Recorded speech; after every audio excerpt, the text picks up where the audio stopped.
इसरो और space sector के सभी वैज्ञानिक एवं इंजीनियर्स और मेरे प्यारे देशवासियों, आप सभी को नेशनल स्पेस डे की बहुत बहुत शुभकामनाएं। इस बार स्पेस डे की थीम है आर्यभट्ट से गगनयान तक। इसमें अतीत का आत्मविश्वास भी है और भविष्य का संकल्प भी है। आज हम देख रहे हैं इतने कम समय में ही नेशनल स्पेस डे हमारे युवाओं में उत्साह और आकर्षण का अवसर बन गया है।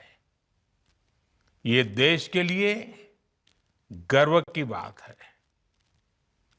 मैं स्पेस सेक्टर से जुड़े सभी लोगों को, वैज्ञानिकों को, सभी युवाओं को नेशनल स्पेस डे की बहुत बहुत बधाई देता हूं। अभी भारत ने international olympiad on astronomy and astrophysics उसकी मेजबानी भी की है। इस कंपटीशन में दुनिया के 60 से ज्यादा देशों से लगभग 300 युवाओं ने हिस्सा लिया। भारत के युवाओं ने मेडल भी जीते। ये ओलंपियाड स्पेस सेक्टर में भारत की उभरती लीडरशिप का प्रतीक है। साथियों, मुझे खुशी है कि युवा साथियों में स्पेस के प्रति रुचि बढ़ाने के लिए इसरो द्वारा भारतीय अंतरिक्ष हैकाथॉन और रोबोटिक्स चैलेंज जैसी पहल भी की गई है। मैं इन प्रतिस्पर्धाओं में हिस्सा लेने वाले स्टूडेंट्स और विजेताओं को बहुत बहुत बधाई देता हूं। फ्रेंड्स, स्पेस सेक्टर में एक के बाद एक नए माइलस्टोन गणना, ये भारत और भारत के वैज्ञानिकों का स्वभाव बन गया है। 2 साल पहले ही भारत पहला ऐसा देश बना था जिसने चंद्रमा के साउथ पोल पर पहुंचने का इतिहास रचा। हम स्पेस में डॉकिंग, अनडॉकिंग की क्षमता रखने वाले दुनिया के चौथे देश भी बन गए हैं। अभी 3 दिन पहले ही मेरी ग्रुप कैप्टन शुभांशु शुक्ला से मुलाकात हुई है। उन्होंने इंटरनेशनल स्पेस स्टेशन पर तिरंगा फहराकर हर भारतीय को गर्व से भर दिया। जब वो तिरंगा मुझे दिखा रहे थे, वो जो पल थी, जो अनुभूति थी, वो शब्दों से परे है। ग्रुप कैप्टन शुभांशु से हुई चर्चा में मैंने नए भारत के युवा के असीम हौसले और अनंत सपनों को देखा है। इन सपनों को आगे बढ़ाने के लिए हम भारत का एस्ट्रोनॉट पूल भी तैयार करने जा रहे हैं। मैं आज स्पेस डे पर अपने युवा साथियों को भारत के सपनों को उड़ान देने के लिए इस एस्ट्रोनॉट पूल से जुड़ने के लिए आमंत्रित करता हूं। साथियों, आज भारत सेमी क्रायोजेनिक इंजन और इलेक्ट्रिक प्रोपल्शन जैसी ब्रेक थ्रू टेक्नोलॉजी में तेजी से आगे बढ़ रहा है। जल्द ही आप सब वैज्ञानिकों की मेहनत से भारत गगनयान की उड़ान भी भरेगा और आने वाले समय में भारत अपना स्पेस स्टेशन भी बनाएगा। अभी हम मून और मार्स तक पहुंचे हैं। अब हमें गहरे अंतरिक्ष में उन हिस्सों में भी झोंकना है जहां मानवता के भविष्य के लिए कई जरूरी रहस्य छिपे हैं। बियॉन्ड गैलेक्सीज लाइज अवर होराइजन। साथियों, अनंत अंतरिक्ष हमें हमेशा ये एहसास दिलाता है कि वहां कोई भी पड़ाव अंतिम पड़ाव नहीं है। मैं मानता हूं स्पेस सेक्टर में पॉलिसी लेवल पर भी कहीं कोई आखिरी ठहराव नहीं होना चाहिए। और इसलिए मैंने लाल किले से कहा था, हमारा रास्ता रिफॉर्म, परफॉर्म और ट्रांसफॉर्म का रास्ता है। इसलिए बीते 11 वर्षों में देश ने स्पेस सेक्टर में एक के बाद एक लगातार बड़े रिफॉर्म्स किए हैं।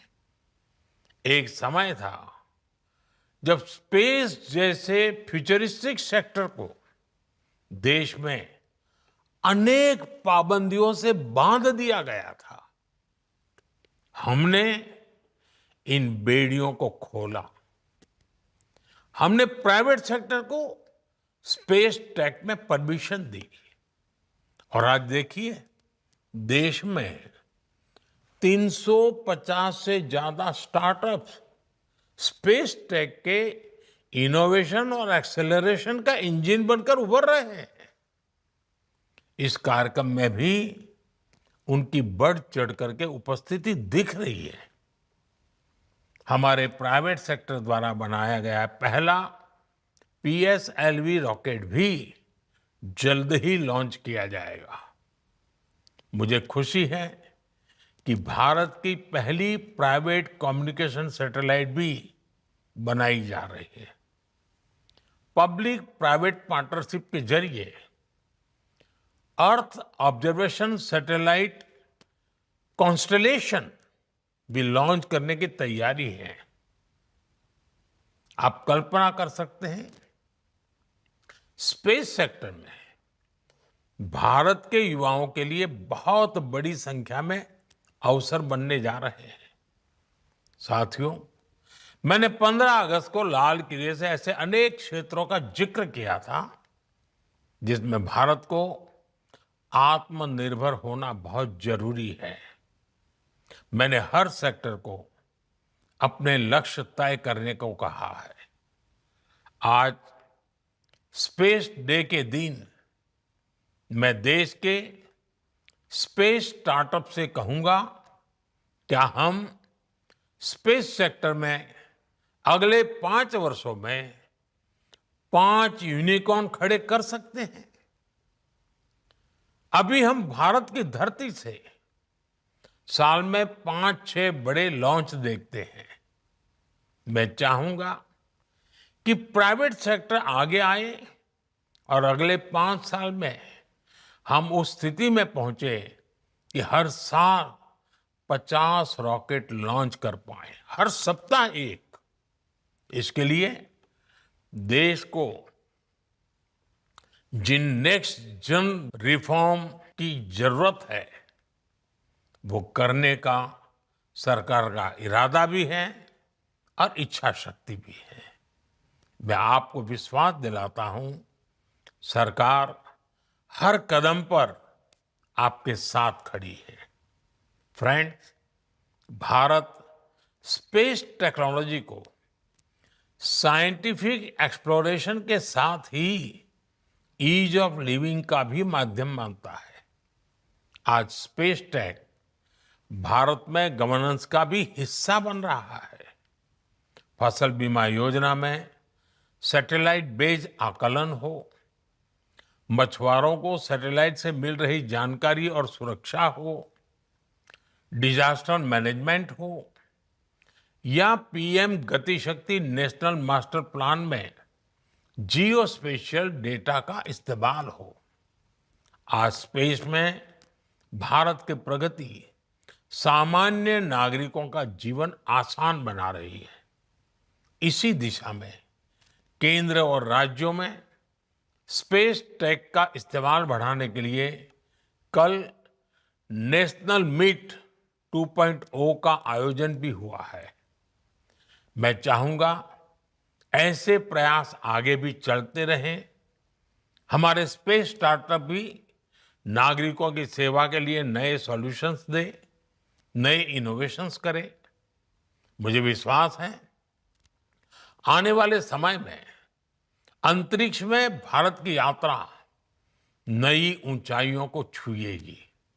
इसी विश्वास के साथ आप सभी को एक बार फिर नेशनल स्पेस डे की बहुत बहुत बधाई।